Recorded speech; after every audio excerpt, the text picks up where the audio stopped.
Cette vidéo vous est présentée par la boutique lilojeu.ca, un service personnalisé par une équipe de passionnés d'ici.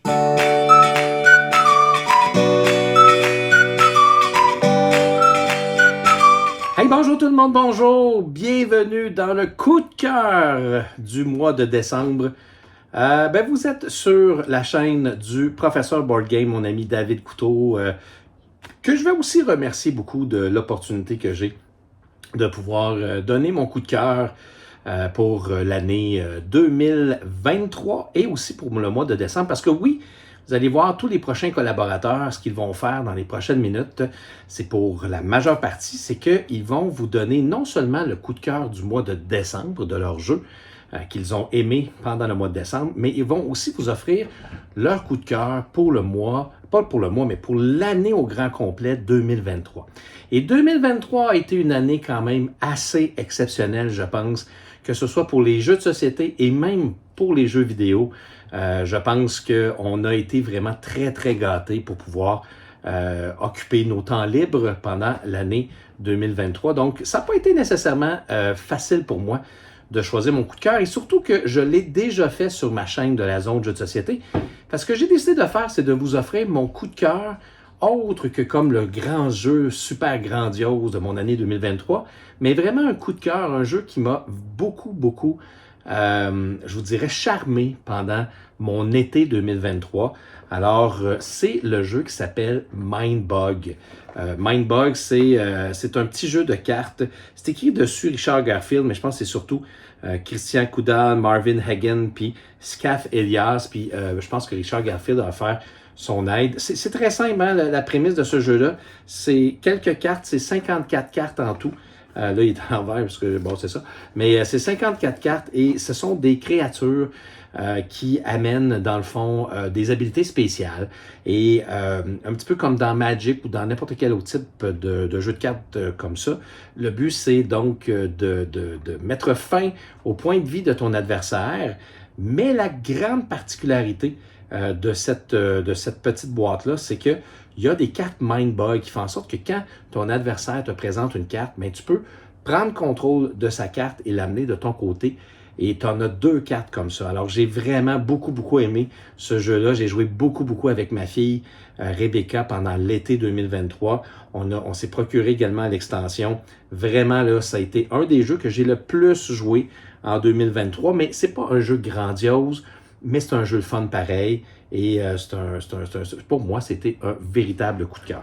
Pour ce qui est de mon mois de décembre, le jeu que j'ai, c'est pas un jeu qui, je pense, va être apprécié de tous, mais moi, c'est le jeu Ayla et quelque chose de brillant, ou Ayla and Something Shiny en anglais, qui raconte une histoire totalement incroyable.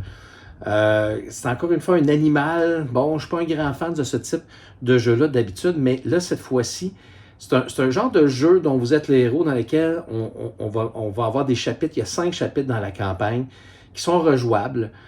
Et on a une petite gestion de ressources à faire. Il y a quelques ressources, mais c'est des cartes.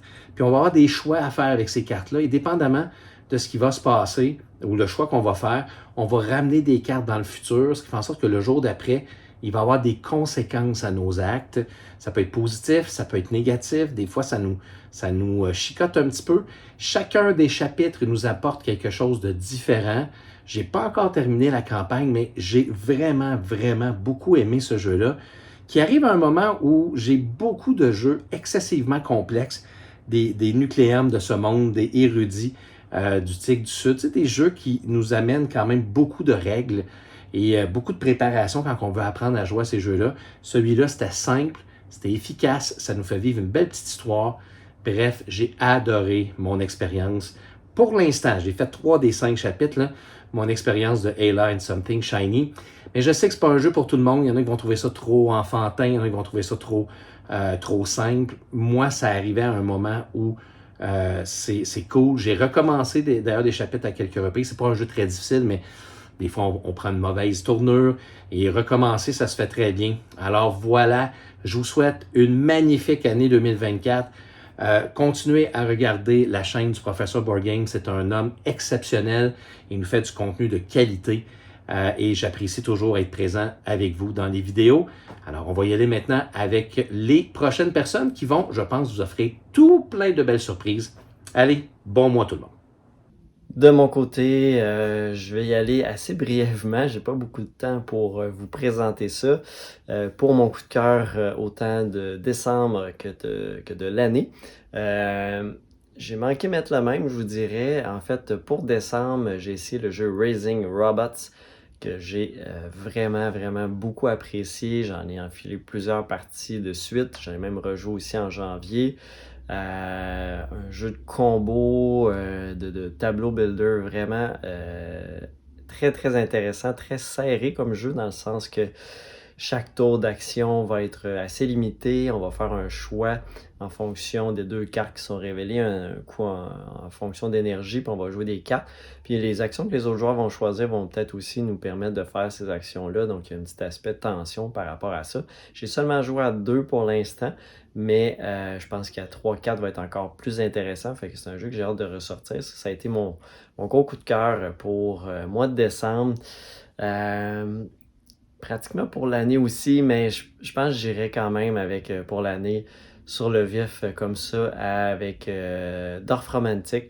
Dorf Romantic a été un de mes coups de cœur cette année, mais je pense que pour l'année complète, je mettrais lui. Je trouve que c'est un jeu tellement zen que j'ai ressorti à plusieurs reprises, que j'ai toujours du plaisir à faire des nouvelles parties. Puis à chaque fois que je sors, je fais « Ah, c'est tellement simple, mais efficace et relaxant. » C'est pour ça que je l'ai choisi pour l'année. Je suis un joueur de gros jeux habituellement, mais on dirait que j'avais le goût d'y aller avec ça pour mon coup de cœur cette année, une année plus très occupée, donc moins le temps de sortir des très gros jeux et en plusieurs occasions comme le fameux Mr. President que j'ai jamais réussi à compléter une partie complète. Fait que j'y vais avec Dorf Romantic pour mon coup de cœur de l'année 2023.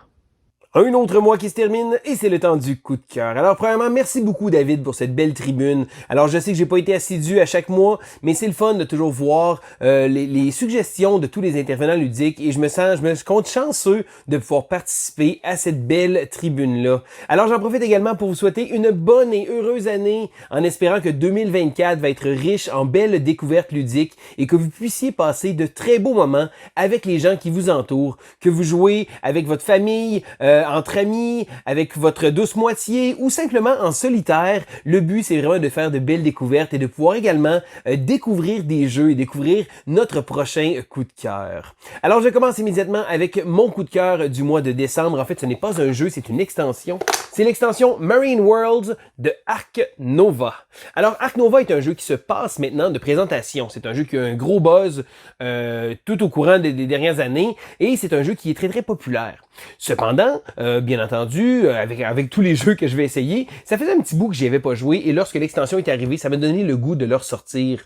Et wow! Cette extension-là ajoute tellement de belles petites choses. Alors, premièrement, il ajoute un nouveau type de carte, donc des cartes aquatiques. Donc, ça rajoute des cartes, ça va changer différentes choses. Il y a plusieurs éléments comme ça qui sont intégrés, mais l'aspect principal, la chose que je trouve vraiment géniale, c'est les cartes asymétriques. Alors, en début de partie, on va faire un draft de cartes et nos 5 cartes d'action, qui habituellement étaient tous identiques, mais que pendant la partie, on allait pouvoir augmenter. Là, on va drafter les cartes de manière à avoir 2 actions qui vont être uniques. Alors, il y a je pense, 5 cartes différentes de chacune des actions. Ça va faire en sorte que tous les joueurs vont avoir une espèce de petite asymétrie, un petit côté différent. Ça va peut-être orienter notre partie, ça va nous donner des bonus et ça fait en sorte de donner beaucoup de piquant à toutes les parties. Donc, cet élément-là principalement, mais également d'autres éléments comme l'élément de la petite vague. Donc, quand on va jouer des cartes, ça va permettre de pouvoir faire tasser les cartes de la sélection. Ça va faire une meilleure rotation des cartes. On va également avoir un autre bonus qui va nous permettre de pouvoir chercher un type de carte en particulier. Donc, jamais il y a des parties qui sont plus difficiles. Ah, je réussis pas à avoir de lézard, par exemple. Mais là, on va pouvoir réussir à chercher des choses comme ça. Ça vient juste bonifier le jeu de base, qui est un jeu que j'adorais déjà à la base. Donc, c'est vraiment un jeu que je trouve excellent. Et avec l'extension, il est juste encore meilleur. Donc, c'est mon coup de cœur du mois. Et là, David m'a parlé, il dit « Hey, on peut prendre l'occasion également pour vous parler d'un coup de cœur de l'année. » Alors, un de mes coups de cœur de l'année, c'est peut-être pas nécessairement mon jeu favori, mais ça fait partie forcément de ma sélection. C'est le jeu Kutna-Hora City of Silver. Alors, Kutna-Hora est un jeu de la compagnie CGE qui est un jeu de construction de ville. Donc, c'est un jeu de 2 à 4 joueurs. Il n'y a pas de mode solo proprement dit, mais on peut facilement jouer 2 personnes, donc jouer 2 joueurs, parce qu'il n'y a pas beaucoup d'interactions négatives entre les joueurs. On peut essayer 2 stratégies complètement différentes et essayer de faire de notre mieux des deux, et on va quand même avoir du plaisir. Donc, malgré le fait que justement, il n'y a pas de mode solo officiel, ça reste que c'est facilement jouable comme ça, et c'est vraiment un jeu incroyable. Donc, un jeu de construction de ville avec un élément d'économie très, très prenant. Parce que l'économie va changer pendant la partie parce que on va avoir différentes ressources et ces ressources-là, on va pouvoir les acheter. Et le prix va varier selon la construction qu'on va faire. Donc, plus la partie va avancer et plus la population de la ville va changer et ça va faire en sorte que les prix vont monter et descendre. Donc, il va falloir faire attention parce qu'en début de partie, le bois va coûter vraiment pas cher. Donc, ça va coûter 2$ par bois, facile. Mais plus ça va avancer et plus le bois va devenir cher. Là, la construction de bâtiments va changer et l'argent est très très serré. Le tout jumelé avec un système de sélection d'actions, de cartes vraiment bien pensé parce qu'on va jouer des actions et ça fait en sorte que le jeu s'explique de manière tellement facile. Donc oui, c'est un peu plus costaud à faire son tour autour d'une première partie, essayer de bien comprendre tous les éléments, mais on a plusieurs choses. On a la mine qu'on va construire, on a également l'aspect de construction du village, on va avoir justement plein d'autres petites affaires comme ça et ça fait en sorte que le tout est tellement homogène. Donc ça fait vraiment un beau rendu, un jeu qui s'imbrique bien, un jeu vraiment bien pensé, un gros coup de cœur pour moi, cette espèce d'aspect économique-là qui vient des petits gabarits qu'on va placer les cartes et plus la population va avancer, ça va modifier le prix comme ça, on va construire des guildes, ça va vraiment changer le prix des différentes ressources, des différentes commodités pendant la partie. Je trouve que c'est un jeu qui gagne à être connu. Le jeu est pas encore disponible en français à grande échelle, du moins pas partout, mais par exemple, il y a pratiquement pas de texte dans le jeu. On peut simplement, si on trouve les règles en français, c'est très facile de pouvoir y jouer. Donc, Kutna-Hora, mon coup de cœur de l'année 2023, en espérant que vous ayez fait de belles découvertes ludiques et en espérant que 2024 soit une autre excellente année. Bonne année Internet, c'est Pierre-Louis Renaud pour Etugame et mon coup de cœur ce mois-ci. Donc pour le coup de cœur du mois, c'est Daybreak, le nouveau jeu coopératif de Matt Leacock, le créateur de Pandemic. Daybreak, c'est un jeu dans lequel on va incarner des grandes puissances mondiales qui vont devoir trouver l'équilibre dans leur production industrielle pour parvenir à réduire leurs émissions de gaz à effet de serre et éviter le réchauffement climatique. C'est un pandémique avec une touche de plus de gamer. Il y a des combos assez crunchy. On va empiler des cartes projets de différents types pour créer des piles. Et selon le nombre de cartes dans une pile, le projet en cours va être de plus en plus puissant. Mais comme tu comprends, comme dans la vraie vie, il va falloir choisir nos batailles. Et il arrive parfois qu'un projet super intéressant, on n'aura pas le choix de l'écraser dans une pile parce qu'on a un projet dont on a besoin pour éviter une crise. C'est super chouette, c'est coopératif, alors ces projets-là vont autant nous aider nous qu'aider nos voisins, nos collègues, les autres nations à réduire leurs émissions. Et il y a le jeu aussi qui est disponible sur Board Game Arena, où l'application, le jeu de Board Game Arena, donc on joue en ligne, va gérer beaucoup justement de ces petites affaires comptables. Fait que je vous recommande chaudement d'aller jeter un œil, ça a été vraiment génial, j'ai adoré mes parties de Daybreak. Et finalement, mon coup de cœur de l'année 2023, le jeu que je trouve qui a été le plus loin dans sa proposition, c'est Earthborn Rangers. C'est un jeu d'exploration et de deck building. Donc un peu comme dans les jeux comme Arkham Horror ou Marvel Champions, on va créer notre héros à partir d'une banque de cartes fournie par le jeu. Donc notre héros peut être passionné, notre héros peut avoir un chien, peut avoir été un berger, peut peut-être avoir des reliques technologiques qui ont été cédées par ses parents. On joue des Rangers qui vont réexplorer le monde après que nos civilisations se soient un peu effritées. Donc le monde est devenu très différent, on est beaucoup dans le retour à la nature. C'est vraiment super parce qu'il y a un côté très bac à sable. On a une vaste carte du monde à explorer et selon l'endroit où on veut se rendre et le lieu spécifique, on va créer un deck de cartes chemin à explorer. Et là-dessus, il va y avoir peut-être des loups, il va peut-être y avoir des embûches, des rivières, des estuaires, des moules. Et on va devoir surmonter ces difficultés-là de plein de façons différentes. Et étonnamment, il y a très peu de résolutions violentes. Fait que le loup sur notre chemin Il est possible qu'on fasse comme « Ah, j'aurais pas le choix de le taper avec mon bâton », mais non. Peut-être qu'il va y avoir une biche qui va surgir ailleurs dans le deck chemin, qui va attirer le loup ailleurs. On va peut-être pouvoir le contourner, l'évader. J'adore ça. Tout le jeu est fait dans un souci aussi d'éco-responsabilité. Donc, pas de plastique dans le jeu du tout. Ça a été un énorme coup de cœur pour moi.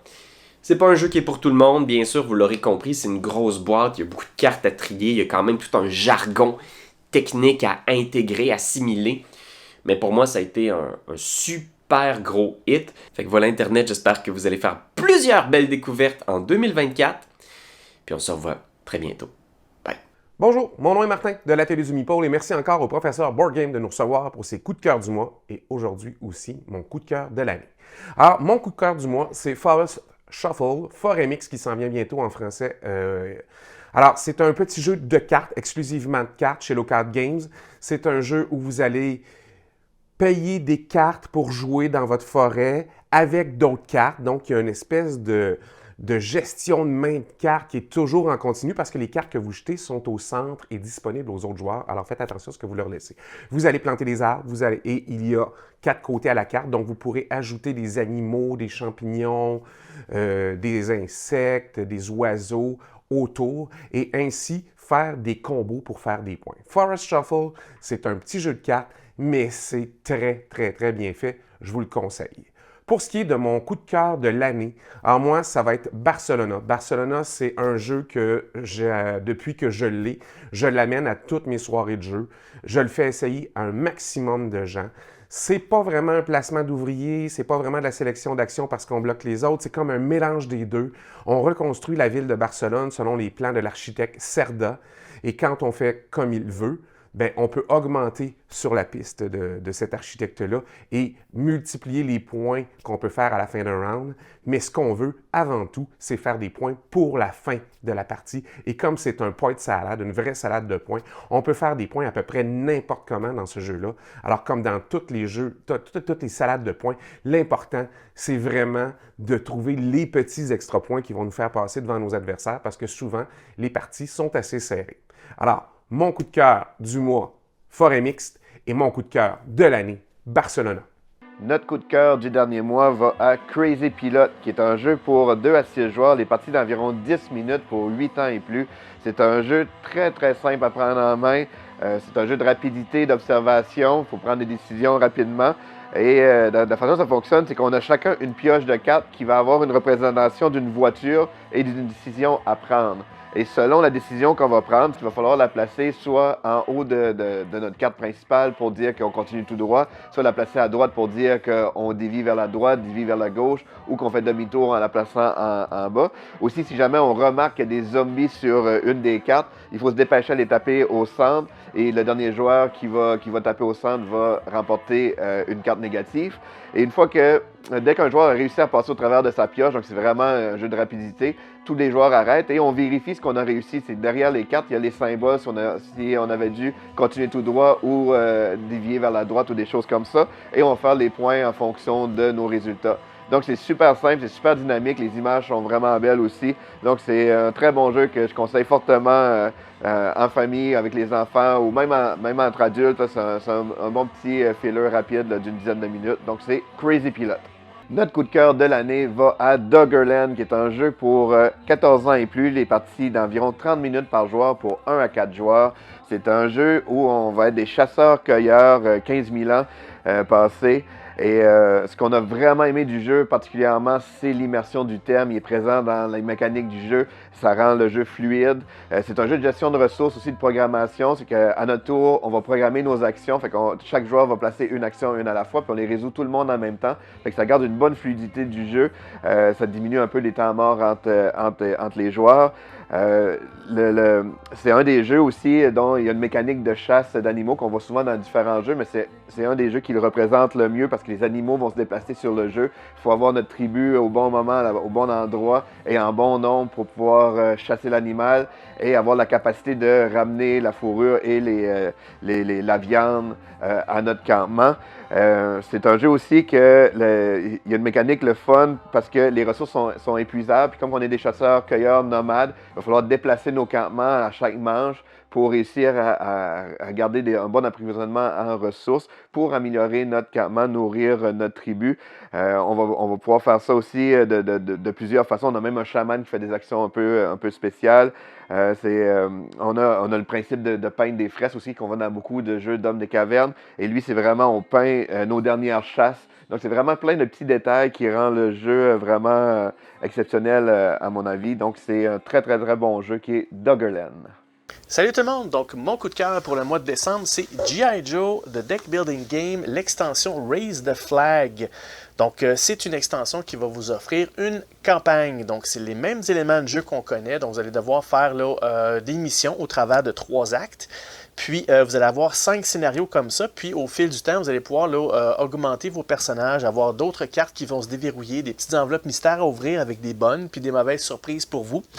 Il y a aussi un petit porte-avions qui vous donne en guise de base à l'intérieur de ce jeu-là. Donc, c'est très le fun à monter en carton. Ça donne vraiment un coup d'œil vraiment impressionnant sur la table. Puis, ça vient vraiment donner un tout autre aspect d'un jeu que j'adore énormément, G.I. Joe Deck Building Game. Puis, évidemment, après la campagne, il y a des cartes à l'intérieur de ça que vous allez pouvoir prendre et utiliser dans vos parties régulières. Donc, c'est mon coup de cœur de décembre, l'extension Raise the Flag de G.I. Joe de Deck Building Game. Et pour terminer l'année, mon coup de cœur de 2023, c'est un petit jeu qui s'appelle 20 Strong. Ça fait pas très très longtemps qu'il est sorti. C'est un petit jeu de dés. Vous avez 20 dés que vous devez faire des missions avec ces 20 dés-là. Les choix sont vraiment très intéressants. Parce que savoir quel dé vous allez lancer, parce qu'une fois qu'ils sont lancés, ils sont épuisés. Puis vous pouvez n'en avoir que certains dés. Donc il faut vraiment bien mesurer les dés qu'on veut utiliser pour pouvoir faire les missions. Ce jeu-là, il est modulaire, donc vous avez des règlements de base, puis à ces règles de base-là, vous allez ajouter un module qui est un deck de cartes. Présentement, il y en a 3 disponibles, les Sentinelles solaires qui vient avec. Vous avez un paquet qui est thématique Too Many Bones, puis l'autre sur Victorum Hoplomachus. Évidemment, ce sont des thématiques de Chip Theory Games, de leur jeu. Bientôt, vous allez avoir Tanglewood, qui semble être une caricature des contes de fées. Si vous avez backé la campagne sur GameFound, vous avez 3 cartes promotionnelles de personnages de Tanglewood.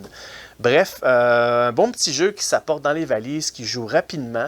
Ça joue solo seulement, puis vous n'avez pas le temps, vous avez peut-être une petite demi-heure, vous voulez sortir un jeu, pas trop long, pas trop compliqué. Ce jeu-là, il est parfait pour vous, puis il vous donne des choix intéressants, puis le visuel est très beau, très bien fait. Les 3 modules que vous allez jouer avec sont complètement différents, ça va vous donner une expérience différente, malgré que vous allez avoir les mêmes règles de base du jeu du core game. Les modules vont vraiment changer la donne sur la façon dont vous allez jouer. Donc, je recommande très fortement 20 Strong, c'est mon coup de cœur pour 2023. Donc sur ce, bonne année 2024 et on se revoit très bientôt. Au revoir tout le monde. Salut tout le monde, Mathieu de On Joue Dessus. Donc je vous fais rapidement mon coup de cœur pour le mois de décembre. C'est pas un mois où j'ai joué énormément, mais c'est sûr que pendant les fêtes de Noël, un jeu qui est sorti souvent, et puis c'est un jeu que j'ai pas trop souvent parlé sur ma chaîne, donc je me suis dit je vais en profiter pour le faire maintenant. C'est le fameux TTMC, donc tu te mets combien, ce genre de jeu de quiz où en fait c'est pas nécessairement de celui qui est le plus intelligent, mais c'est celui qui va le mieux arriver à estimer à quel point il connaît le sujet donné. Donc, par exemple, si c'est à moi de deviner et puis quelqu'un me dit tu te mets combien sur les voitures, et puis donc il faut choisir sur une échelle de 1 à 10 à quel point je pense être au taquet à répondre à une question sur les voitures. Donc si je dis par exemple un 3 et je réussis à trouver la bonne réponse, je vais avancer 2-3 cases. Donc le but est bien sûr d'arriver au bout de la piste et de répondre à une question juste et puis tu as gagné la partie. C'est quelque chose qui est hyper fun. On peut jouer à ça avec n'importe qui. On a justement pu jouer avec ma belle famille qui est pas du tout joueur. Et puis de voir mon beau-père dire 10 lorsque c'est sur des départements français, je me disais oui. Donc ça te fait toujours plaisir de voir ça. J'ai vu même que maintenant il y a un TTMC 2, donc avec des nouvelles questions. J'avoue que j'ai pas encore fait le tour de cette boîte-ci, donc je pense que ça va être correct. Donc ça c'était mon coup de cœur pour le mois de décembre. Et puis bien sûr, comme on le fait à chaque année, le coup de cœur donc de 2023, ça va être assez vite fait parce que si vous avez regardé ma vidéo top 20 de l'année, vous savez déjà de quel jeu je veux parler. Et en plus, si vous écoutez mon podcast, vous savez aussi de quel jeu je vais parler. Et vous allez sûrement dire, je suis tellement tanné que tu nous parles de ce jeu-là, mais mon coup de cœur de 2023, c'est Trio. Ben oui, pour moi, il n'y a aucun jeu qui définit plus mon année 2023 que Trio, cette belle petite boîte-là. Comme je l'ai souvent eu dit, moi, j'y joue surtout à 6 joueurs. Aussitôt que je suis 6 joueurs autour de la table, j'en profite pour sortir Trio, puis jouer avec le mode en équipe. Pour moi, c'est Trio, le jeu de base est cool, mais quand tu fais la variante en équipe à 6 joueurs, pour moi, c'est x3 le plaisir que tu as dans ce jeu-là. Donc, si vous avez vraiment détesté votre partie de Trio, puis je l'avais joué à la version normale, je vous encourage à l'essayer à 6 joueurs. en équipe. Et puis, je pense vraiment que ça va changer votre perception de ce jeu-là parce que, comme je dis, hein, moi, les premières parties que j'ai faites de trio, j'avais pas eu joué en équipe puis j'avais trouvé ça normal. Puis c'est vraiment à partir du moment qu'on a commencé à jouer en équipe, on a enchaîné les parties. Moi, j'ai des groupes maintenant qui veulent tout le temps jouer à ça. Donc, trio, c'est clairement mon coup de cœur de 2023. Merci au professeur de Board Game et puis une très belle année à tout le monde qui suit cette chaîne et toutes les autres chaînes. Et si vous êtes fan de jeux, je vous souhaite une belle année 2024. Ah, 2023, déjà terminé. Pas une grande année, je trouve, dans les jeux de société, sincèrement, personnellement. Mais j'ai quand même un coup de cœur pour décembre et je vous dirais même de l'année tout en même temps. Donc, je vais profiter de ce moment que j'ai pour parler que d'un seul jeu au lieu d'en parler de deux. Mon jeu du mois de décembre et de l'année, c'est le jeu Arborea d'Alicat Game. Un jeu que j'avais pris sur Kickstarter. Ça mêle de l'interaction positive et une mécanique de gestion de ressources fort intéressante. C'est un jeu où est-ce que dans le fond, vous allez faire un écosystème pour repeupler, dans le fond, de nouvelles régions. Vous allez envoyer vos ouvriers en pèlerinage, qui est tout simplement un placement d'ouvriers, un petit peu à la Dual-Kun, où est-ce que vous allez faire, ici, au lieu d'être sur des gears, ça va être sur des tracks. Et plus vous allez les laisser là à vos tours, plus qu'ils vont avancer. En plus, si d'autres joueurs viennent jouer sur ces tracks-là, la track va avancer, donc votre personnage va avancer. Et plus votre personnage attend sur ces tracks-là, plus votre action sera forte et bénéfique pour vous. Soit de gagner plus de ressources, aller chercher un animal plus intéressant qui donne des points de victoire plus intéressants, des trucs comme ça. Mais en plus, lorsque vous gagnez des ressources, vous allez monter des marqueurs sur le plateau central, mais ces ressources-là seront disponibles pour tout le monde. Donc, vous pouvez les générer, mais si vous ne les utilisez pas immédiatement, le prochain joueur pourra en bénéficier. Par contre, vous êtes incité à laisser disponibles ces ressources-là, puisque vos marqueurs vont monter, et la différence entre où était le marqueur et le marqueur où est-ce qu'il était va vous donner des points de victoire très intéressants. Par contre, bien sûr, si vous laissez des ressources qui étaient déjà beaucoup présentes, ça va être moins bénéfique. Mais il y a toute cette subtilité-là d'interaction, de ne pas vouloir laisser les ressources, ou peut-être justement de générer des ressources à un tour d'un autre joueur alors qu'il n'en a pas besoin, qui est vraiment très intéressante. Un système aussi avec une track d'esprit qui va nous permettre de faire de plus en plus de points. Et plus que vous accueillez d'animaux chez vous, plus vous allez gagner justement sur cette track-là. Avec des systèmes aussi d'objectifs en cours de partie, un placement de ces animaux-là qui vont être plus bénéfiques en fonction du territoire qui sont adjacents à eux, ou même des animaux qui sont autour d'eux. Donc, une grosse complexité tout de même, mais qui semble très fluide, une merveilleuse surprise pour moi que ce merveilleux bijou-là, en plus, va se détailler autour de 60$, 70$ canadiens, donc prix très raisonnable dans une petite boîte pas trop large. Donc, mon coup de cœur du mois et de l'année, le jeu Arborea. Salut les gamers, Sam de Board Game Duel. Bonne année à tout le monde. Pour décembre, mon coup de cœur a été le jeu Anunnaki Dawn of the Gods. C'est un jeu qui nous avait été vendu comme étant un hybride Euro et 4X. Moi j'ai trouvé qu'il tire plus un peu du côté Euro, là, donc on a un jeu de ce qu'on doit gérer, optimiser dans le fond nos actions, l'ordre dans lequel on les fait, accumuler nos ressources, les dépenser, enchaîner nos actions pour essayer de créer des combos. Puis avec un petite menace de combat, un petit élément de combat qui est rajouté par-dessus, donc on peut attaquer les autres joueurs, on peut attaquer des espèces de forces neutres qui sont sur la carte. Le jeu m'a beaucoup rappelé en fait Sight, donc si vous avez trippé sur Sight, je pense que vous allez aimer celui-là aussi. Donc ça c'est pour mon coup de cœur de décembre. Et pour mon coup de cœur de l'année 2023 au complet, je vais y aller avec un jeu qui n'est pas sorti en 2023, mais que j'ai découvert l'année dernière. Et c'est le jeu Hansa Teutonica. Donc j'y ai joué pour la première fois l'année dernière, puis il est monté jusque dans mon top 10 que j'ai fait récemment sur ma chaîne. Donc c'est un jeu euro qui a l'air vraiment plate. Là, on a des marchands qui font des routes en Allemagne médiévale. Comment être plus sec que ça, là, c'est difficile, mais on s'en fout un peu du thème. Ce qui est important, c'est les mécaniques. Donc c'est un jeu où on va placer des cubes pour essayer de relier des villes ensemble. Puis c'est ça qui va nous permettre comme d'améliorer nos actions, puis de marquer des points, puis tout ça. Puis C'est un jeu qui est extrêmement interactif, extrêmement coupe-gorge. Dans le fond, on a intérêt à aller se mettre dans le chemin des autres pour qu'ils nous tassent. Ça va nous donner comme des actions bonus de faire ça. Donc, c'est un jeu qui est super passif-agressif. Il n'y a pas de confrontation directe, mais on va tout le temps comme se mettre dans le chemin des autres pour qu'ils nous tassent. Donc, si vous aimez ça, faire sacrer vos amis, là, ce jeu-là, là, c'est merveilleux pour ça. Là. Moi, ça faisait longtemps que je n'entendais parler, mais je l'avais pas essayé parce que son look me plaisait pas du tout. Là, mais faites pas comme moi. Là, laissez-vous pas tromper. C'est un jeu qui est vraiment excellent. Donc, c'est mon coup de cœur de l'année 2023. Donc, je vous souhaite à tous une merveilleuse année ludique en 2024. Puis, on se retrouve pour les prochains coups de cœur. Bonjour à tous, joueurs et joueuses. Je vous souhaite une bonne année 2024. J'espère que vous avez joué à plein de jeux durant le temps des fêtes. De mon côté, entre autres, un jeu que j'ai découvert en décembre, c'est le jeu Le Bal des Chaudrons, qui est un jeu de stratégie de niveau intermédiaire, mais quand même assez accessible pour les familles.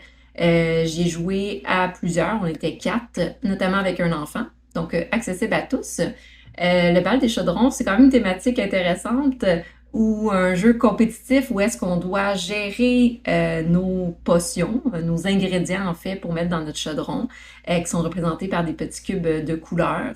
On a certains pouvoirs spéciaux, mais l'objectif principal en fait c'est de faire déborder le chaudron de nos adversaires.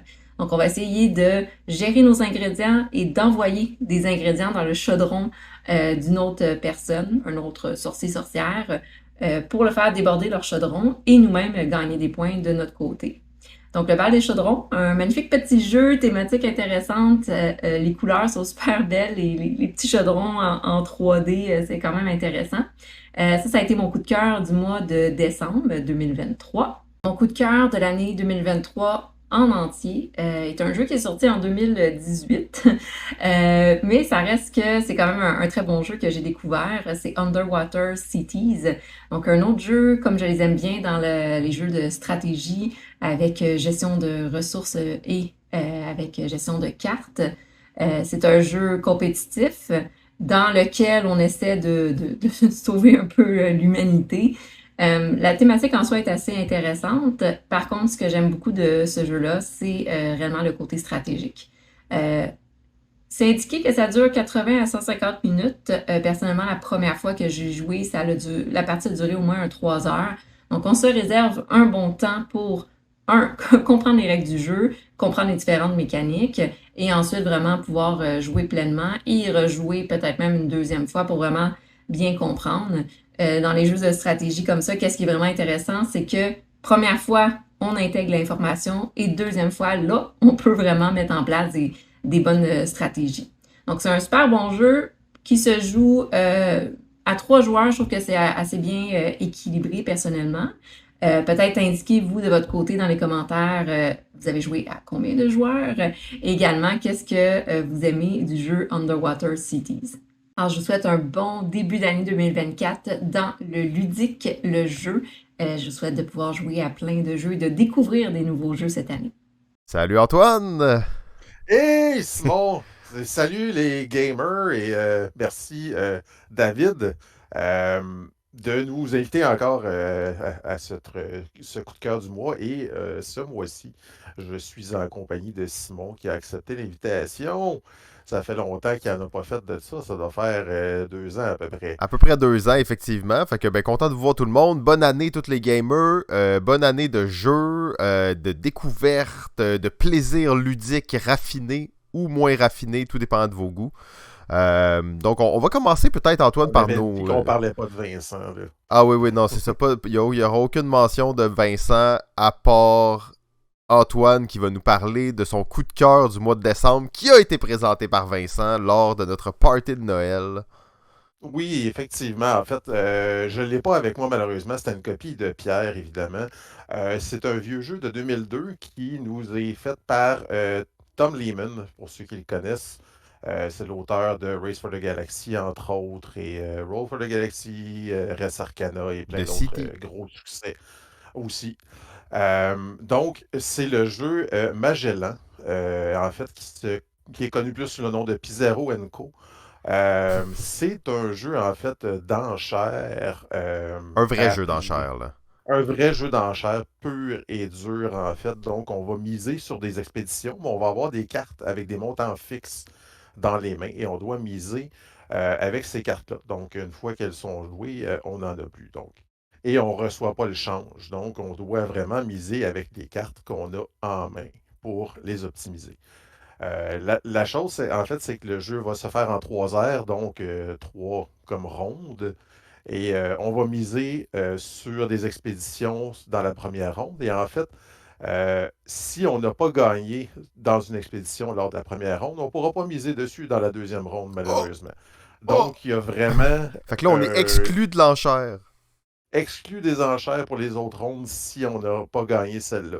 Donc, l'idée, ça va être vraiment d'optimiser, en fait, nos enchères pour essayer d'en avoir le plus lors de la première ronde pour pouvoir aller un peu plus loin lors des autres rondes.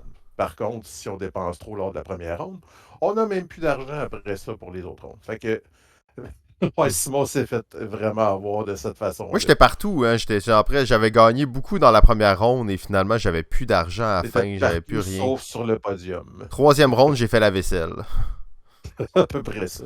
Donc, mais sérieusement, un excellent jeu. Si vous aimez les jeux d'enchères assez serrés, assez vicieux, vraiment une belle découverte. Mais il faut le jouer vraiment à plus de joueurs. Je dirais 4-5 probablement le sweet spot. Toi, Simon, c'est quoi ton coup de cœur? Ouais, ben j'en avais un et Antoine m'a conseillé de pas en parler hein, parce que c'était trop mainstream puis c'était trop connu et tout ça. Fait que je vais juste dire un petit mot quand même sur ça. Je sais que tout le monde en a parlé et que c'est surfait et tout, mais moi je suis pas un hipster du jeu. Vous savez, je suis pas non plus un homme sandwich. Fait que je suis pas dans le hype, mais je suis pas non plus dans le hipsterisme pur. Ah, ça c'est populaire, j'aime pas ça. Non, j'aime les bons jeux. Et un très très bon jeu auquel j'ai joué durant le temps des fêtes, on a joué beaucoup, j'ai bien apprécié, c'est le jeu Sky Team, bien entendu du Scorpion masqué, jeu coop 2 joueurs qui est essentiellement un genre de roll and write sans écriture. Hein? On va plutôt placer nos dés sur notre plateau et on va essayer de faire des missions d'atterrissage d'avion. Je pense que j'ai pas besoin d'en parler plus que ça. Mais vraiment belle dynamique, un jeu à 2 joueurs qui fait du sens que ce soit à 2, un coop avec une belle gradation dans la difficulté. Vraiment beaucoup de plaisir. Et vraiment une belle production encore. Ah, production A1, hein, rien à redire là-dessus. Je vais aller quand même avec mon autre coup de cœur du mois de décembre, qui est le jeu Pass. Oui, et c'est Antoine qui m'a fait découvrir ce jeu, Yuwang, Board Game Rookie, donc un jeu taïwanais, si je ne me trompe pas.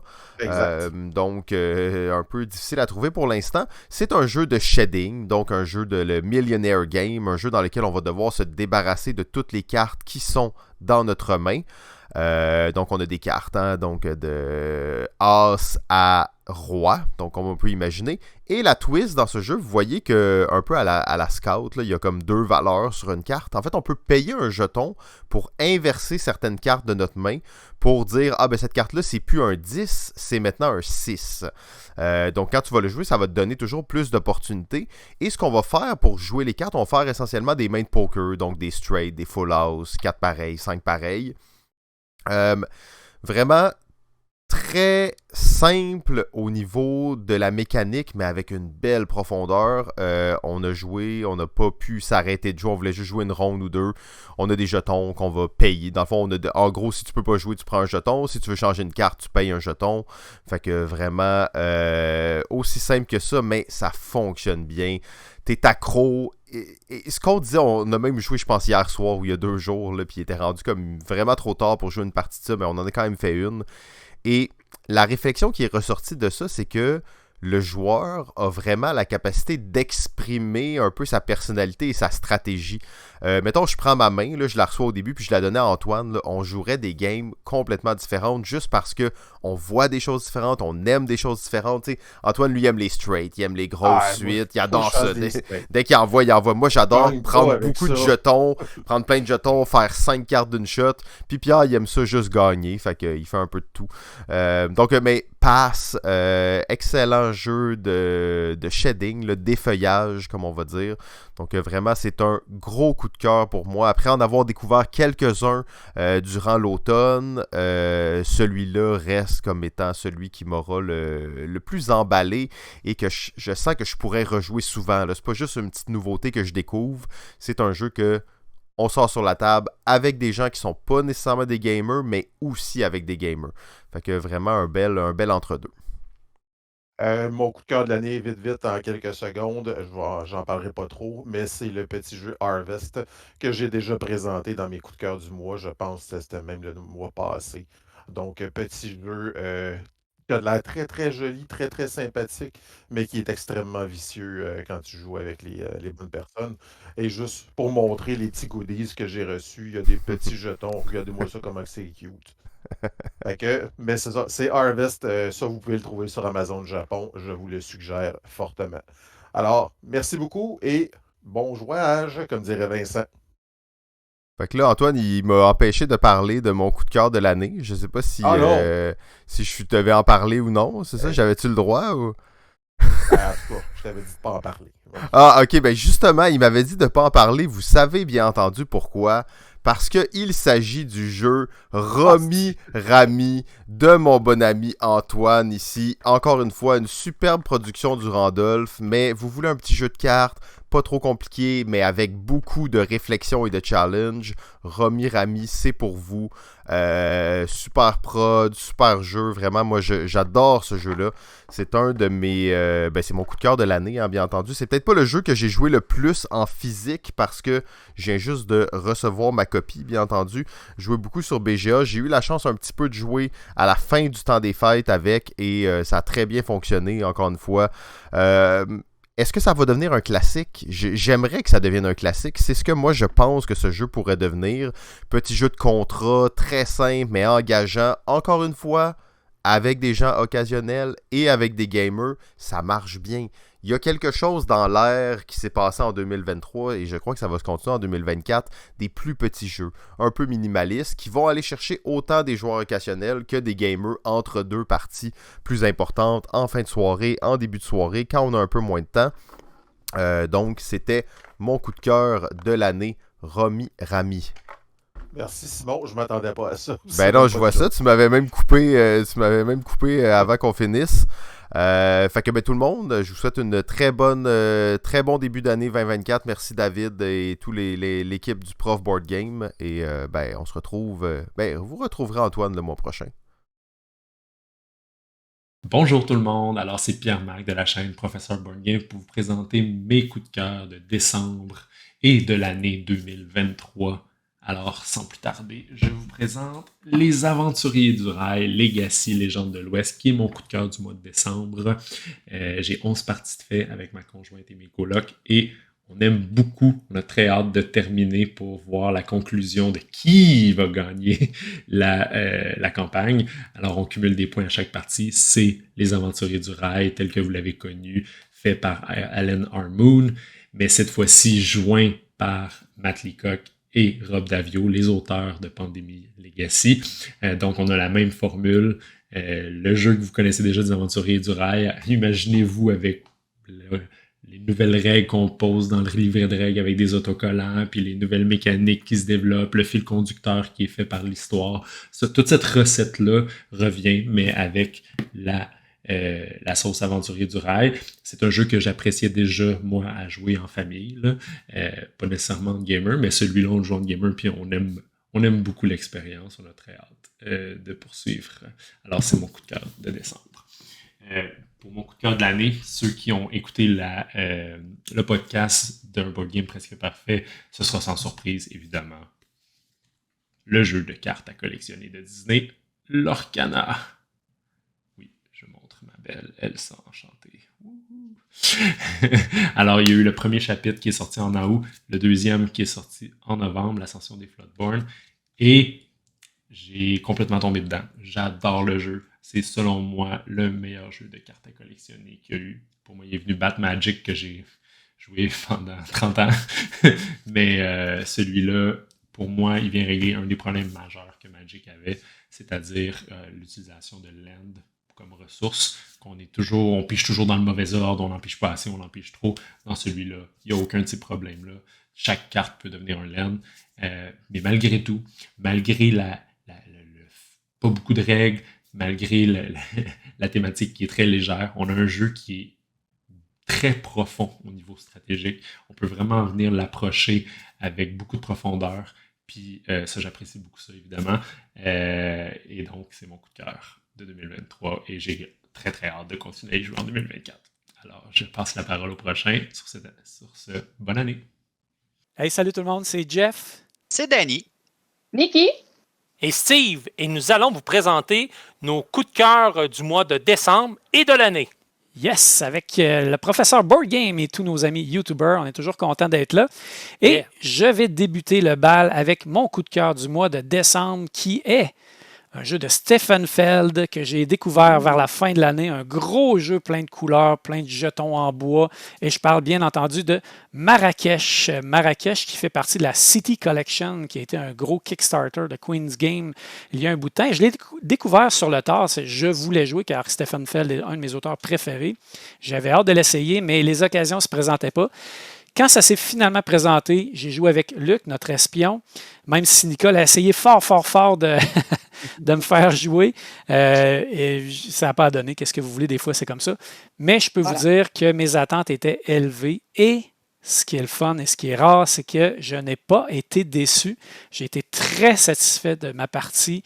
Et Stefan Feld a livré encore une fois un masterpiece, un chef-d'œuvre, un jeu, une salade de points comme lui seul sait les faire. C'est-à-dire plein de points partout, une certaine complexité sans être trop complexe inutilement, mais avec beaucoup de fun tout au long de la partie parce que peu importe ce que tu vas faire, tu vas avoir du plaisir.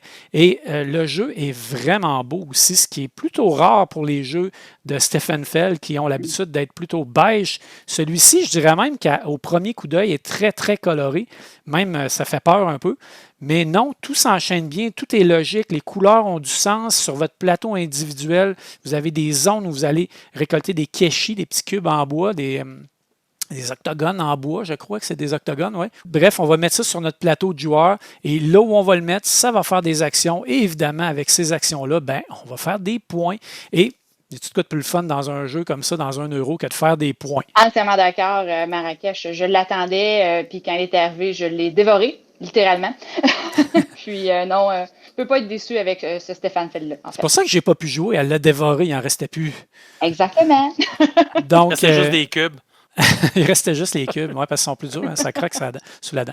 Donc, je ne prends pas plus de temps que ça. C'était mon coup de cœur du mois de décembre, Marrakech. On est rendu à Nikki avec son coup de cœur du mois de décembre. Oui. Il s'agit de Kutna Hora de City of Silver. Donc, c'est un jeu où on va revivre les belles années de la cité de Kutna Hora, à l'époque où elle a, effectivement, eu des mines d'argent.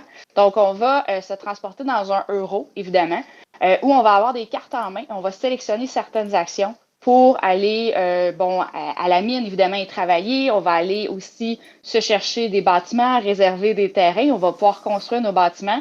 Bref, plein de belles actions à faire qui nous permettent, ultimement, au bout de 5 ou 6 manches, selon le nombre de joueurs, d'aller chercher vraiment le développement de la ville. Ce qui est le petit truc est très, très intéressant dans ce jeu-là et qui en a fait mon coup de cœur, c'est le système d'économie.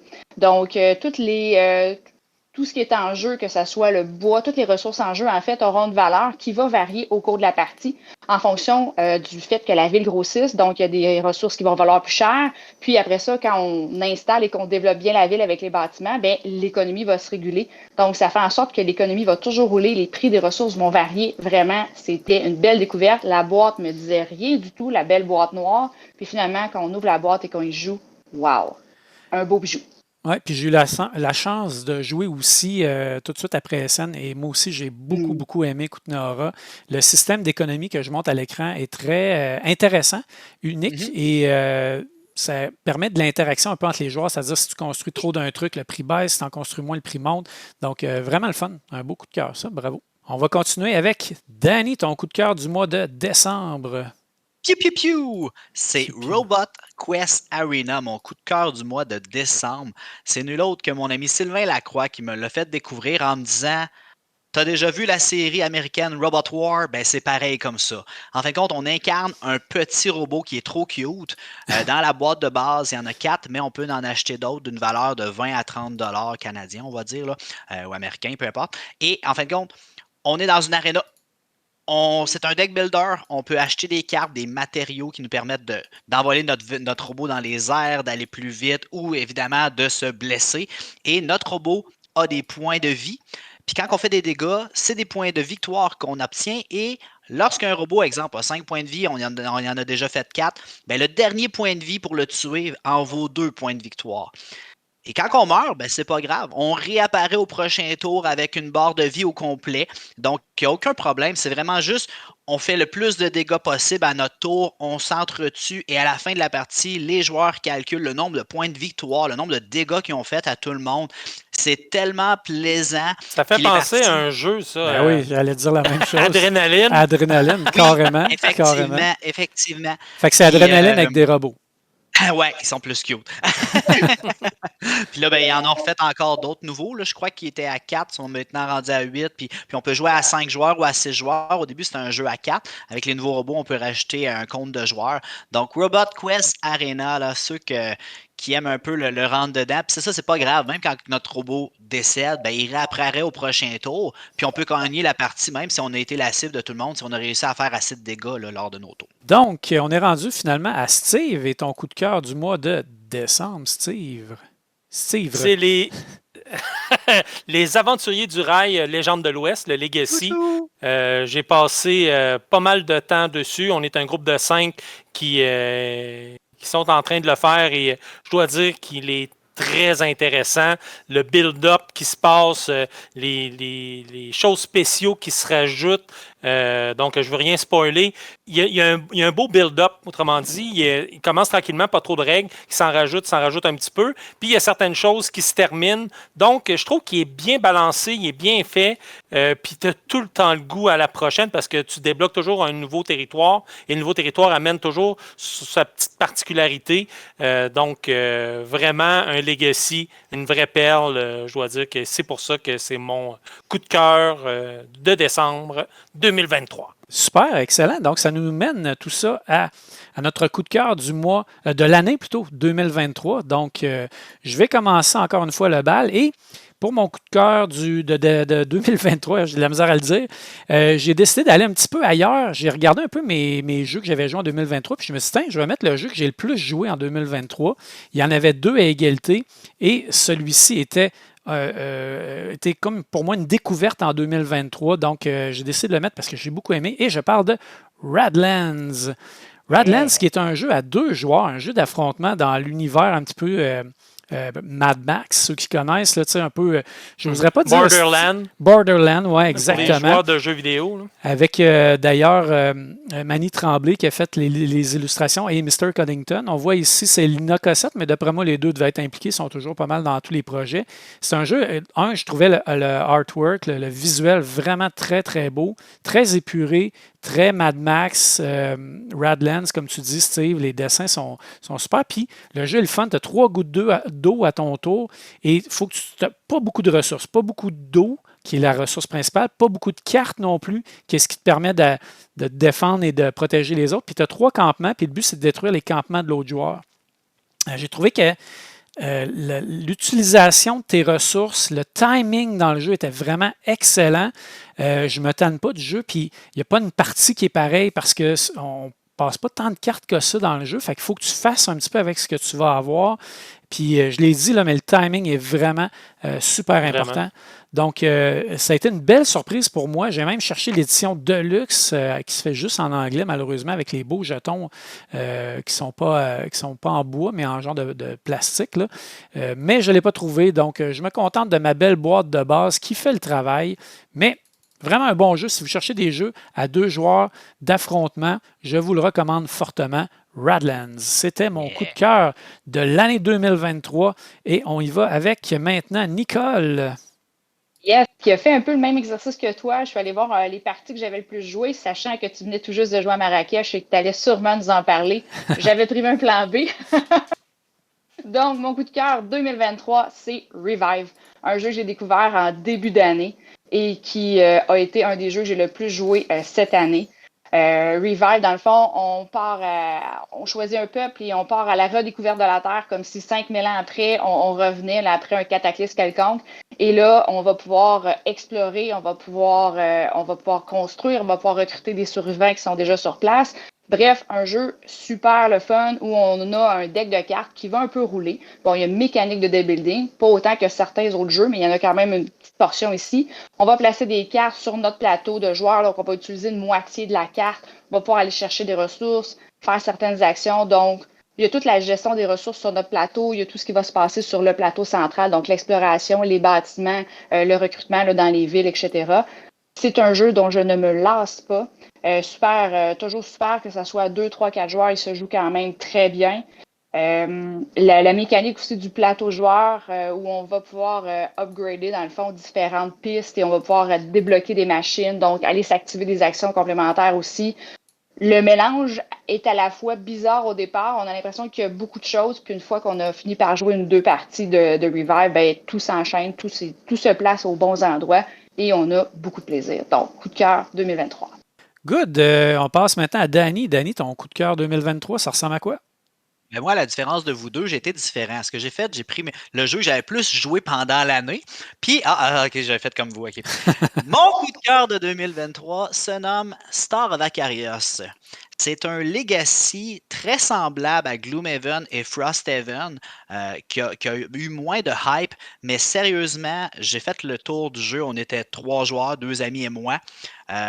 Et on faisait une session par semaine. En fin de compte, les lundis soirs, on jouait. On faisait 2-3 scénarios. Le seul petit bémol, c'est que le jeu est seulement en anglais et il y a beaucoup de texte. Tu sais, j'aurais aimé ça qu'il y en ait un peu moins pour que nos sessions de jeu soient plus courtes. Mais la mécanique du jeu, quand je l'ai lu la première fois, j'ai comme fait, ben mon Dieu, il y a quelqu'un qui a copié Gloomhaven, puis ils ont pris Gloomhaven, puis ils l'ont steppé up. C'est-à-dire que il y a 3 méthodes de jeu. La première, c'est on découvre une galaxie. Puis il y a vraiment plein de decks de galaxies que sur celle-là, il y a un soleil, sur l'autre, il y a 5 soleils. Le deuxième, c'est le combat spatial. Vous allez dans une galaxie quelconque, il y a des vaisseaux, on fait un combat. Et le dernier, c'est on est les humains qui s'en vont sur la planète puis qui découvrent une planète un peu à la Dungeon Crawler. Fait que tu sais, c'est 3 styles de jeu dans un legacy en termes de mécanique. Tu sais, vraiment, quand c'est des humains, là, c'est la force, la dextérité, l'intelligence, c'est des jets comme ça. Puis quand on est en vaisseau, ben là, on lance des missiles, des lasers. Et les combats spatiaux, c'est sûr que c'est le jeu principal et vraiment les combats dans l'espace. J'ai adoré parce qu'à la différence des jeux Gloomhaven ou quoi que ce soit, j'ai l'impression souvent que c'est des corridors. Donc, il y a un guerrier qui va attaquer. S'il n'a pas tué le gobelin devant, l'archer va lancer une flèche. Tandis que dans Star of Acarios, les combats, c'est large. Je décide d'aller à droite. Il y a un gros vaisseau à gauche. Mes 2 partenaires vont à gauche. Puis si ça ne marche pas, je retournerai les aider. L'espace étant si vaste, tu peux traverser un champ d'astéroïdes. Donc, Star of Acarios, on a fait le tour du jeu. C'est un excellent investissement. Puis honnêtement, je ne l'ai pas joué en solo, mais je le recommanderais aussi. Quelqu'un qui veut vraiment découvrir un film d'espace, m'a dire ça comme ça. L'histoire est super bonne. C'est un très bel univers que je recommande. Puis étonnamment, sur BGG d'ailleurs, le best player count, le nombre de joueurs idéal est 1. Donc, effectivement, c'est un jeu qui doit être très, très bien en solo. Ouais. Excellent, super, merci Danny. Et il nous reste Steve, le dernier, et non le moindre, hein Danny? Et non le même. Non le même. Donc Steve, c'est quoi ton coup de cœur de 2023? On va finir par le dire comme il faut. Un de mes coups de cœur, je dirais, j'en ai eu plusieurs en 2023 et j'ai décidé d'en sortir un qu'on n'a pas parlé tant que ça et je parle de Distille. Donc, un jeu où on doit brasser de l'alcool. Et j'ai vraiment aimé ce jeu-là. Le principe, là, justement, de se faire un petit paquet de cartes, des brasser et d'essayer de piger les bonnes cartes pour essayer de brasser le type de boisson alcoolisée que tu désires. Puis après ça, si tu le réussis, de pouvoir les mettre en tonneau et de les faire gagner des points. J'aime les upgrades aussi. Puis même aussi, moi je pense que c'est à ne pas négliger tout le rangement d'un jeu qui te facilite la sortie, la présentation. Vraiment, j'aime ça. Je trouve que ça fait fini, ça fait sharp, ça fait... Puis je trouve que Distille va chercher vraiment tous ces petits détails-là. Et c'est un jeu que j'ai eu beaucoup de plaisir à découvrir et c'est pour ça que c'est un de mes coups de cœur de 2023. Ouais, moi aussi, j'ai beaucoup aimé. Puis c'est un jeu qui m'a un peu surpris parce que quand j'ai lu les règles, je ne m'attendais pas à ce que ce soit aussi intéressant en jouant. Ça avait l'air un peu simple, tout ça. Puis finalement, à chaque partie que j'ai joué, j'ai eu du fun. Donc, j'abonde dans le même sens. Oui, puis tu sais, ce qu'on entendait souvent dans les critiques, c'est tu brasses, tu es un peu victime de ce que tu sors, puis souvent tu n'es pas capable de faire la boisson, mais je ne l'ai pas vécu tant que ça, parce que tu finis toujours par être capable quand même d'en faire une. Puis ce que tu n'as pas sorti, tu les gardes. Fait que, tu sais, il te permet de recycler un peu tes cartes, puis j'ai trouvé ça bien intéressant comme mécanique. Donc, j'ai beaucoup aimé, moi. Beaucoup de plaisir. Très bon choix. Eh bien, voilà, les amis, c'est ce qui fait le tour de nos coups de cœur du mois de décembre et de l'année 2023. Donc, merci tout le monde et à la prochaine. Ciao! Bye, bonne année tout le monde! Joyeux nouvel an, mes petits Wistiti, c'est Vince. J'espère que vous allez bien. Merci à Dave de m'accueillir dans ce magnifique coup de cœur de Recap 2023, mais aussi décembre 2023. On y va sans plus attendre avec mon coup de cœur de décembre 2023. Et mon jeu le plus joué, Magical Athlete. Un jeu, en fait, disponible en print and play, donc très difficile d'obtenir une copie physique. Mais c'est pas grave parce qu'il y a des copies, des PDF qui existent pour être capable d'imprimer soi-même le jeu. Et je vous le dis, c'est un jeu party pour gamers, mais aussi pour grande famille. C'est tellement drôle. C'est juste un jeu super simple où est-ce que on va en fait repêcher des personnages. Puis le but, c'est on les lance dans une course. On lance un D6 quand c'est notre tour et notre personnage avance de ce nombre de cases-là. Mais on va en fait être affecté et affecter les autres joueurs par le biais de nos différents pouvoirs. Et c'est là en fait que vient l'intérêt du jeu. C'est de voir qu'est-ce qui peut sortir de tout ça, de cette petite boîte-là. Les fous rires qu'il peut y avoir. On a vraiment du plaisir à s'y perdre. Comme par exemple, si on a ici une carte qui nous dit plutôt que de jouer notre tour, on peut échanger de place avec un autre personnage. Mais là, on pourrait avoir un autre personnage qui dit que quand ce personnage-là recule sur la piste, il se passe telle affaire. Mais il y a eu tellement de versions de ce jeu-là qui ont été faites. La version que j'utilise, merci à Julien ici qui m'a fait une belle copie, c'est la version vieux jeu Nintendo ou vieux jeu sur PlayStation, bref, vieux jeu. Donc là, ici, on a plein de différents personnages loufoques comme ça se peut pas qui vont nous rappeler nos bons souvenirs d'une certaine époque par rapport à les jeux vidéo qu'on jouait. Et c'est tellement drôle comme jeu, juste de se lancer dans cette course-là, c'est loufoque, c'est drôle. On va avoir vraiment du fun à ça. Donc, c'était mon coup de cœur du mois de décembre. Mais la palme d'or pour cette année va à mon nouveau numéro 1 de tous les temps. Il s'agit de Lowenherz. Quoi? Vincent a changé de numéro 1? Oui, parce que Lowenherz, c'est incroyable comme jeu.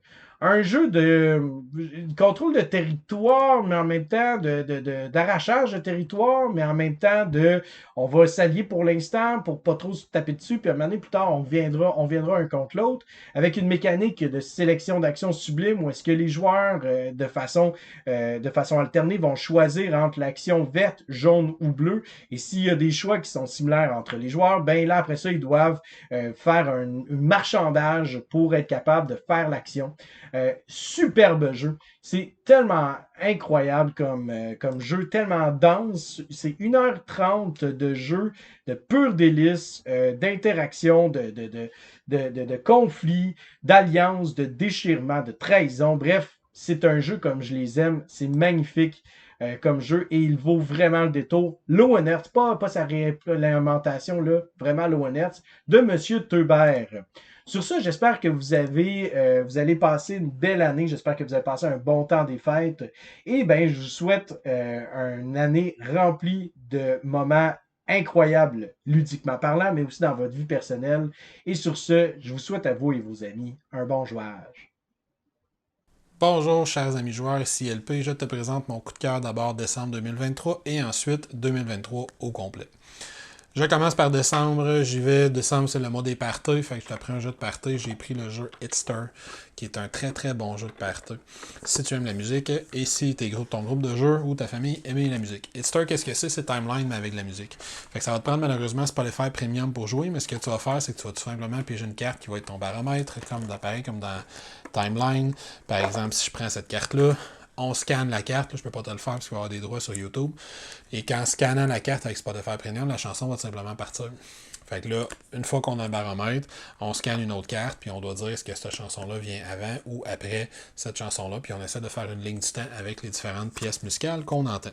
Tu peux jouer à différents niveaux de difficulté, fait que plus tu joues difficile, plus tu dois nommer d'informations sur la carte, fait qu'il faut que tu nommes le band, l'artiste, le titre de la chanson, la date exacte, des trucs comme ça. On peut jouer en équipe, fait que le premier qui a une ligne complète, tu peux jouer en coop, fait qu'on a des espèces de points de hitster, des espèces de points de vie que tu peux gagner ou perdre si t'en as plus avant d'avoir fait 10 cartes. On a perdu la partie. Fait que c'est vraiment un jeu hyper sympathique, très drôle. Les gens, ça va leur rappeler des succès musicaux des 100 dernières années. T'as la tonne la plus vieille que j'ai vue des années 20. Fait que c'est vraiment très très cool. Puis le jeu est récent. Là, il y a des chansons 2022, des chansons de l'année passée dedans. Et ensuite, je vais avec mon coup de cœur pour l'année 2023 complet. On restera pas tout à fait dans la même taille de boîte. On va y aller avec The Isofarian Guard, qui est un énorme jeu coopératif à 1 ou à 2 joueurs, où on va avoir différentes campagnes qu'on va avoir à faire dans cet univers fantastique-là. La mécanique principale, c'est du bag building, fait qu'on va avoir des jetons qu'on va piger dans un sac quand on va s'activer pour combattre des monstres. On a une grande map, on se promène sur cette map-là. À chaque fois qu'on se déplace d'une case à l'autre, on va piger dans un sac d'événements pour voir qu'est-ce qui se passe. C'est des jetons qu'on va piger, puis parfois, souvent, on va avoir des combats. Quand il y a un combat, ben, chaque joueur a son propre sac de jetons. Il va piger ces jetons, puis selon le nombre de types de jetons qu'il pige, il va pouvoir les assigner à des cartes pour activer des habiletés. Quand on récupère un jeton, on va flipper les cartes qui vont tomber en mode secondaire pendant un tour, le temps qu'on les réactive. Fait qu'on peut faire plein d'affaires. C'est un jeu où si on donne des statuts, les statuts, on va les donner dans le sac. Fait que si je suis empoisonné, c'est un jeton qui s'en vient dans mon sac, puis l'effet va se déclencher quand je le pige. La narration est très cool. Il y a une narration qui existe aussi sur Forteller. La façon que ton personnage progresse, c'est vraiment très cool. Tu as un gros système de craft à l'intérieur du jeu. Fait que quand tu tues des monstres, tu vas trouver leur corne, le cuir, l'écaille de tel monstre. Puis là, tu peux aller dans telle ville, donner ça, avoir une nouvelle épée, une meilleure armure, des bottes magiques, des trucs comme ça. Donc, un système de la progression très, très, très, très cool. Il y a un peu de grinding à l'intérieur du jeu, mais le système de combat est tellement bon que ça ne me dérange pas. Puis il y a des règles officielles maintenant qui ont été rajoutées puis qui vont venir dans la version 1.5 qui vont réduire un petit peu ce grinding-là puis faciliter un petit peu les joueurs, l'introduction au jeu pour les joueurs. Fait que c'est vraiment, pour moi, c'est un jeu extraordinaire. C'est clairement mon jeu de l'année. Si tu te demandes, ça va être quoi mon jeu numéro 1 quand on va faire notre top de l'année. J'ai pas encore joué à tous les jeux que je voulais jouer en 2023, mais je vois pas comment celui-là pourrait être battu. Fait que voilà, décembre 2023, Hitster, 2023, Isofarian Guard. Bonjour David et bonjour tout le monde. Très content de vous retrouver pour cette nouvelle année qui commence. J'en profite pour vous souhaiter à tous une bonne et heureuse année ludique. Profitez de vos jeux de société, faites-les partager autour de vous. C'est ce qu'on souhaite, c'est avoir plus de gens qui partagent notre passion. Donc, c'est ce que j'ai fait dans le temps des fêtes. Donc, beaucoup de jeux faits durant le temps des fêtes. Et un qui revenait souvent sur la table, c'est celui-ci, donc de White Castle ou le Château Blanc en français. C'est disponible en français chez Yellow. Et c'est un magnifique jeu des auteurs de la Cathédrale Rouge qui arrive ici avec un repêchage de dés, placement de dés qui devient placement d'ouvriers et chacun des emplacements va être changeant parce que c'est les cartes qui vont déterminer la valeur des lieux, ça va changer tout au long de la partie. Partie très très très rapide, très concentrée, c'est une course au point et c'est difficile de maximiser notre partie puisque c'est effectivement rapide comme partie, mais moi ça me plaît, ça me permet d'enchaîner les parties, donc on parle de 1 à 4 joueurs, 12 ans et plus, 80 minutes par partie, mais c'est en tout cas, ça dépend du nombre de joueurs j'imagine. Ça se joue également solo, donc j'ai eu beaucoup de plaisir à jouer à la cathédrale, pas à la Cathédrale Rouge, mais bien au Château Blanc en français, donc c'est une compagnie de vire que j'aime bien avec leur petit format de boîte. David nous a donné l'opportunité de parler également de notre coup de cœur de l'année et cette année j'ai eu énormément de choix. C'est probablement la deuxième meilleure année depuis que j'achète des jeux et ça fait longtemps. Donc beaucoup de belles surprises cette année. Le choix était grand. Je vais quand même remettre la palme, on va être un peu chauvin, Et on va rester à l'intérieur de la famille au Québec. Donc j'y vais avec le jeu de Maxime Tardif, Hurt, qui est arrivé en français chez Lucky Dog Game et qui a surpris la planète ludique. Il a su se hisser parmi les plus grands titres de l'année, mais probablement qu'il va rester très bien classé dans le classement BGG. Et c'est un fait quand même assez important pour un designer québécois et une compagnie canadienne, parce qu'à la base c'est Inside Up Game également qui a fait le jeu. Donc très très fier de nos Québécois et du savoir-faire. On performe sur la scène ludique et c'est très le fun de voir ça. Donc c'était mon partage ludique en ce début d'année. Et sur ce, je passe la parole à David. Salut tout le monde, à la prochaine. Salut les gamers, on se retrouve pour le dernier coup de cœur de 2023. Donc je vais commencer avec mon coup de cœur du mois de décembre 2023 et je le donne au jeu Raising Robot, un superbe jeu de cartes, de construction de tableaux de cartes avec du engine building, gestion de ressources. C'est un jeu qui peut nous faire penser à un mélange d'un jeu comme Wingspan avec un jeu à la Race for the Galaxy avec un système d'action où les joueurs devront sélectionner 2 phases qu'ils veulent activer pendant leur tour, mais les cartes qu'on choisit vont pouvoir peut-être influencer les phases que les autres joueurs vont faire, parce qu'on va aussi générer des cubes d'énergie sur les phases en les activant, et ces cubes d'énergie-là vont être donnés aussi à tous les joueurs, donc les joueurs vont pouvoir profiter des phases qu'on active, des fois pour les activer gratuitement de leur côté.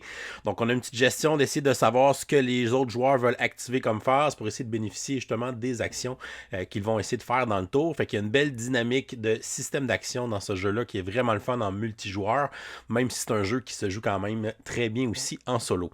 J'aime beaucoup la synergie des cartes aussi, les combos qu'on peut faire, qu'on peut réaliser avec les robots, et j'adore la direction artistique des robots qui sont tous inspirés d'un objet ou d'une machine de la vie commune. Fait que c'est vraiment des beaux designs graphiques, donc vraiment très sympathique, une iconographie aussi super efficace pour le jeu. Le livre de règles est disponible justement en français sur le site de l'éditeur, donc c'est possible d'y jouer parce que dans le fond le jeu est totalement indépendant de la langue, c'est vraiment juste du symbolisme. Donc mon coup de cœur du mois de décembre, Raising Robot. Et pour mon coup de cœur de l'année, c'est sans surprise que mon coup de cœur de 2023 sera pour le jeu Hurt.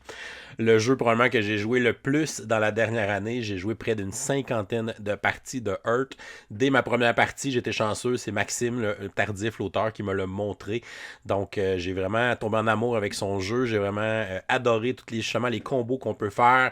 Le fait aussi que toutes les variables vont changer d'une partie à l'autre parce que c'est un jeu qui va fonctionner avec des objectifs. On va se construire un tableau de cartes aussi avec des cartes qui représentent des arbres, des champignons, des bosquets, donc des différentes sortes de végétaux. Et on va aussi avoir des cartes de terrain qui peuvent nous donner des petits pouvoirs, des avantages, mais qui peuvent aussi nous donner d'autres sortes d'objectifs par rapport à ce qu'il y a dans notre tableau, par rapport à quel genre de carte j'ai mis autour de cette carte-là. Fait que bref, c'est vraiment un gros jeu de gestion de ressources, mais aussi un gros côté puzzle dans l'agencement justement de notre tableau de cartes qui peut contenir un maximum de 16 cartes. Et comme tous les objectifs sont différents à chaque partie, il y en a genre une quarantaine, fait qu'il y a vraiment des combinaisons différentes, ce qui fait qu'une partie, une carte peut être vraiment bonne parce qu'elle répond à plusieurs objectifs, mais dans une autre partie, cette carte-là peut être vraiment pas bonne parce qu'elle aide aucun objectif, mais des fois, il y a aussi l'habileté de la carte qui entre en ligne de compte, donc c'est un jeu qu'on va activer toutes les habiletés de la carte qui sont dans la phase qui est activée par le joueur actif, fait qu'il y a ça aussi à prendre en compte, essayer de voir un peu c'est quoi le tableau des autres joueurs. Lui, il y a beaucoup de cartes jaunes, fait qu'il va souvent essayer d'activer l'action jaune, fait que là, si je me mets 2-3 habiletés jaunes, à chaque fois que lui va l'activer, moi, je vais pouvoir activer mes habiletés, fait que c'est un jeu qu'il faut constamment s'adapter aussi à ce qui se passe autour de la table. C'est un jeu qui va donner beaucoup de satisfaction parce qu'on génère beaucoup de ressources, beaucoup de points. C'est vraiment une orgie de points à la fin de la partie. Fait que bref, Hurt, même après une 50aine de parties, j'ai encore le goût d'y jouer. J'ai justement joué des parties cette semaine. Fait que c'est définitivement mon jeu de l'année 2023. Et voilà, c'est tout pour aujourd'hui. Oh, c'est vrai, on est lundi. On va donc vous donner une question de jour pour participer à notre concours du lundi pour le mois de janvier 2024, dans lequel vous pourrez gagner le jeu Mlem Space Agency, un jeu de Reiner Knizia. Donc, la question de jour est la suivante. Quel est votre jeu coup de cœur de l'année 2023? Vous nous laissez la réponse en commentaire YouTube pour enregistrer votre participation. Et si vous nous supportez aussi sur Patreon pour au moins 5$, vous aurez une participation automatique à chaque lundi. Donc, bonne chance à tous pour ce nouveau concours. Et encore une fois, un gros merci à tous mes collaborateurs et collaboratrices du segment Coup de cœur à chaque mois qui prennent le temps de m'envoyer leurs petites vidéos de 2 minutes pour pouvoir vous présenter leurs plus belles trouvailles du dernier mois. Je trouve que c'est un beau partage collectif de faire ça, puis c'est très apprécié évidemment dans la communauté. C'est vraiment notre vidéo la plus populaire à chacun des mois, donc toujours le fun de rassembler tout ce monde-là. Donc encore une fois, un gros merci et on espère continuer avec vous en 2024 à vous présenter nos jeux coup de cœur. Je fais un petit spécial pour ce vidéo-là. Dans le fond, on a demandé aux gens de notre communauté Patreon de nous exprimer leur coup de cœur dans une courte vidéo de 5 à 10 secondes et on a fait un montage avec tout ça. Donc, on termine la vidéo en vous présentant en rafale les coups de cœur de l'année 2023 des membres de notre communauté. Si jamais vous voulez joindre cette communauté, n'hésitez pas à aller nous supporter sur Patreon, qui vous donnerait aussi accès à notre communauté sur notre serveur Discord. Donc, on vous laisse avec les choix de notre communauté et on se retrouve le mois prochain pour une autre vidéo coup de cœur. Bye tout le monde, bonne journée et continuez de gamer. Mon coup de cœur 2023 est Clank Catacomb. Mon coup de cœur 2023 est Goldbillion. Et notre coup de cœur 2023 est Heart! Salut la communauté du professeur. Mon coup de cœur pour l'année 2023, Unmatched Tale to Amaze. Mes 2 coups de cœur pour 2023 sont Nemesis pour l'immersion et Heart pour l'ensemble de l'œuvre. Salut à tous, mon coup de cœur pour l'année, ça a été le jeu Disney de Lorcana. A Whole New World. Alors, mon jeu pour l'année 2023 est SkyTeam. En 2023, 2 jeux se sont démarqués. Malgré les erreurs de la version française, j'y vais avec Hégémonie. On se souhaite un heureux dénouement dans ce dossier en 2024. Merci à vous. Salut David, salut la gang, salut tout le monde. Coup de cœur 2023 du côté de la brèche ludique, aucune hésitation. Sleeping Gods par Ryan Locat. Mon jeu de l'année 2023 est Goldbillion. Mon coup de cœur pour l'année 2023 est Rolling Heights. Salut, mon jeu de 2023, c'est SkyTeam. Dormez pas au gaz, sautez dessus. En 2023, j'ai eu 2 jeux préférés. En fait, il y a eu Ark Nova que j'ai découvert et quand l'extension est sortie, ça a été un réel coup de cœur, donc plusieurs parties à mon actif. Et l'autre qui est complètement différent, c'est Trio, un petit jeu qu'on a eu beaucoup de plaisir à jouer avec des amis et la famille. Mon jeu de 2023, c'est Tricarion. Salut David, mon coup de cœur de l'année 2023 est Sleeping Gods version française. Bonjour à tous, je m'appelle Hugo Girard, je suis un fier membre de la communauté Patreons du Professeur Board Game et mon meilleur jeu de 2023 revient à SkyTeam. Merci à tous. Mon jeu de l'année 2023 est Hégémonie. Parmi tous les jeux que j'ai découverts en 2023, mon coup de cœur c'est Voidfall.